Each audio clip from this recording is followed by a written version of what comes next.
situation. It can be a good idea, but you need to make sure that you're not hiding anything when you do it. Does anyone else have any questions? Yeah.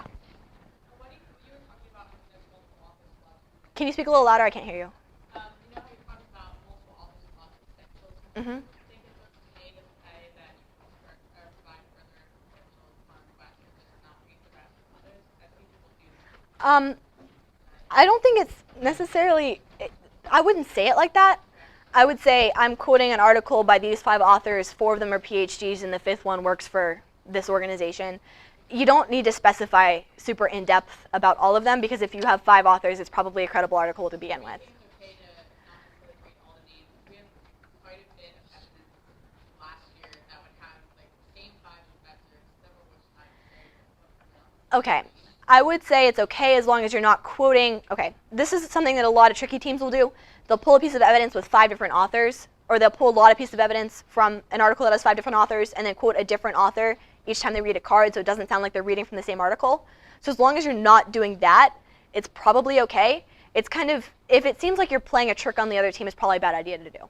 Yeah.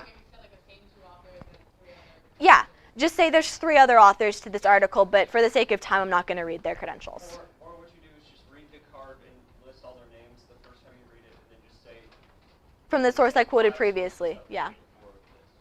That's a really effective time saver, is from the article I quoted previously titled this, or from the article that X person wrote that I quoted earlier. It saves a lot of time that way, and that way you aren't reading the same 5 people. Mm-hmm. I have a question specifically about like methodology when it comes to certain studies. Yeah. My partner and I lost like a pretty important round in NATS because we offered the team the methodology and tried to explain it, and they said no.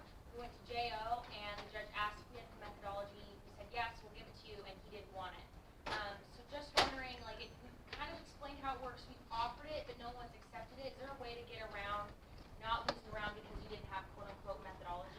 Okay, can you give me a little bit of like background as to what the other team argued about the methodology? It was an adherency point, essentially. We had a statistic that said 46% of members of the military don't receive their ballots on time, or they receive them too late to be returned. And the team got up and read a contrary card, but they didn't understand the study behind the card. So we tried to get up and explain, we had this piece of evidence before, this is not referring to the same type of ballot being received or returned.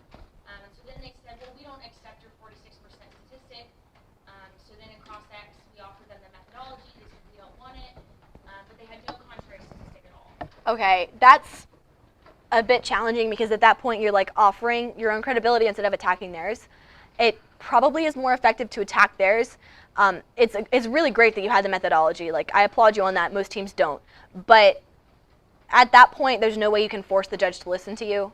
It's much more effective to just invest the time instead of offering it to them, questioning them on theirs. attack theirs and explain yours. Yeah. If they won't take the methodology, take 30 seconds and explain it. Because you can't force them to use 2 minutes of prep time to read your methodology. They won't do it.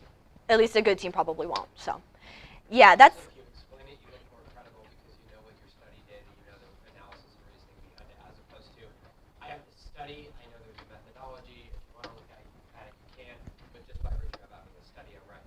We kind of explained it because it was like a million respondents to a survey, so we explained that, and we tried to explain the other piece of evidence. The judge still didn't understand it. So we thought that going to JO would clear things up because they could see the methodology, but he didn't want to see it. So. Yeah, that's a tough situation. I would say that's probably just a fault of the judge not really tracking with what you were arguing, which is a different issue. But there's not much you can do through JO to force someone to read what, unfortunately. I wish that we could make people read our evidence, but it's not how it works. Okay. Oh, just a note on this. Whenever you guys are pulling evidence or cutting citations, err on the side of caution. Do not do anything that's at all questionable when it comes to cutting citations, because chances are if you hit a good team, they will take you to JO. A good team will know your research better than you do, especially if it's a negative team. They'll know the affirmative research. They'll know exactly what you're doing, and they'll probably call you out on it. Okay. Blocking the card. Now, this is debate lingo for basically pulling a paragraph out of an article and formatting it in a way that we can access later. The example that I used is bolded instead of underlined because it's easier to read on this format. But basically what you do when you're blocking a card is you underline certain parts of a paragraph that you want to read in order to save time. That's the important phrase, in order to save time. You're not doing it to make the evidence say something that it doesn't. You're not doing it to make the evidence seem stronger than it is. You're doing it so that you don't have to read superfluous or irrelevant information. Context matters. That's a really big point on this. You need to make sure that you are not pulling a paragraph out of context. This is actually one of the few times that my partner and I have JO'd someone. They were, actually the DC vote example I gave you earlier, they were pulling, how many of you guys have seen an article where they'll present an argument and then give their responses to it? Many of you guys have? Okay, well, a lot of organizations and think tanks will do that. They'll say, the other side says this, we have 7 responses to this issue. Well, this team had pulled the argument that the whole article was responding to and said that this agency, or rather this organization actually advocates this. That was one of the few times we've JO'd anybody. We won that JO battle. You should win that JO battle every time, because if you're pulling something out of context, it's an unethical way to treat research. Brackets. Okay. Brackets are kind of, no one really likes to talk about them. Whenever you add brackets to evidence, you have to be really, really careful, because you are adding information to what the author said. You need to note when you're adding brackets in the citation that you are adding brackets. So at the end of the citation, you'll generally have in brackets added or brackets in original. You have brackets in original if the author was bracketing something in too. A really good way to use brackets is to clarify the context. I only ever use them to clarify acronyms. There's a lot of acronyms that you deal with in academic research, and if you aren't explaining the acronym every time, chances are someone else who's using your brief won't understand what it's actually talking about. Do any of you guys have questions about brackets? Yeah. Actually, I have a question.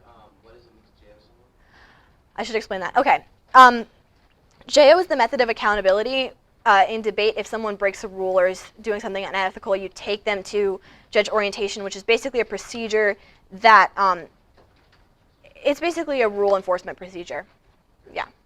It's no fun. No one wants to be in JO, even if you are correcting something that was done against you. It's stressful and terrible. But basically what it does generally is if someone rules in your favor, regardless of how the judge voted, you would pick up that ballot. You would win that round, especially if something unethical is done. Yeah, so that's JO. Okay, tagging a card. So when you're pulling a piece of evidence for a brief, you're going to have a citation, the body paragraph, and then the tagline. A tagline is how you identify a piece of information to use in a debate round. The purpose of a tag is to summarize what the evidence is saying briefly and concisely. A tag needs to be to the point, which means it's clear and concise. It needs to be accurate, which means that you need to reflect what the card actually says, not what you wish it says. And it needs to be genuine, which means that it's summarized generally in your own words. If you're writing a brief for personal use, this is where you have the most liberty, is in the tagline, because it just needs to be something that you and your partner understand. Not necessarily something that other teams could understand, not necessarily something that a judge could understand. The point is to have a way that you can identify what you're talking about in this specific piece of evidence so that you don't have to read it, you don't have to read the entire card in prep time. Okay, there are 2 different types of tags. The first that I'm going to talk about, I'm actually going to go out of order, is the brief tag. The brief tag is what you write down when you're formatting a piece of evidence. It's generally longer. It clarifies the piece of evidence and helps you identify what you're talking about easily. So an example of that would be space exploration grows cheaper by 50% each year. That's a fairly long tag. It's a full sentence there, and it's a full argument, and it kind of shows you what the piece of evidence is talking about. Contrast that to the in-round tag. The in-round tag is what you'll actually say in a debate round. You should not be reading your brief tags in a debate round because chances are a judge will not be able to write them down. The point of an in-round tag is to have something that's easily flowable, that you can easily keep track of, that is not cumbersome in any way. So an example for the same card would be exploring space or explore space. 2 words. That's all you need to summarize that argument, but it's something that a judge could very easily write down. And yeah, the key point here, okay, I'll tell a little story real quick. So I had a debate round in Texas not too long ago, and this one team that we debated, literally their third response to like every argument was 1 word, and it was bio-rock, and half of our arguments were like trying to clarify what bio-rock was, because we honestly had no idea. And the judge was totally lost the whole time because their third response to every issue was the exact same. And they would have different warrants to it. They would like make different arguments, but they tagged it the same way every single time. It's probably the most confusing debate round I've ever been in. Don't do that. Have different tags for different arguments. How great would it be to be the other team and just be like, our response is bio-rock, and then just say that like 50 times? They literally did. Like, I counted it up one time in one of their speeches. They said it no less than 30 times in an 8-minute speech. It was ridiculous. I have no idea. I still don't know. Okay. Brief writing strategy. Read, read, and read. Yes. Hey Claire, someone used the phrase power tagging. Could you explain that? Yes, I can explain power tagging. I'm going to go back a little bit.